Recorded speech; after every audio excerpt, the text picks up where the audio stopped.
তেলটি ব্যবহারযোগ্য। সকালে আমাদের শিশুকে এমনভাবে তেল মালিশ করতে হবে যে তেলে দাঁতে শীতল হবে আর শরীরকে ঠান্ডা রাখবে এবং চিপচিপে কম হবে, বাচ্চা ত্বকে অ্যাবজর্ব হয়ে যাবে আর যার কেমিক্যাল মুক্ত মানে প্রাকৃতিকভাবে তৈরি হবে। নাম্বার 1 নারকেল তেল, এরপর চন্দনের তেল, নেক্সট হচ্ছে বাদাম তেল বা আমল তেল।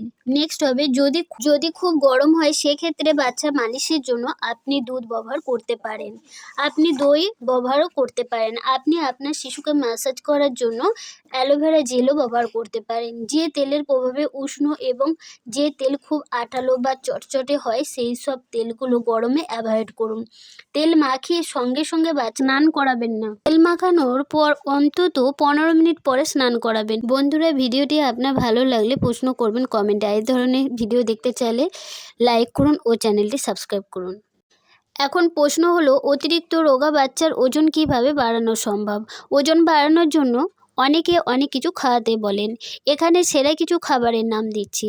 আপনি আপনার বাচ্চাকে এগুলো প্রত্যেক দিন খান, একবার দেখবেন 1 মাসের মধ্যে আপনার বাচ্চা মোটা হবেই হবে, বাচ্চার ওজন বাড়বে। 1 বছর থেকে শুরু করে 15 বছর বয়স পর্যন্ত যে কোনো বয়সে বাচ্চাকে খাওয়াতে পারেন। নেক্সট হলো, প্রথমে হলো দুধ, মাখন, ঘি, ছানা।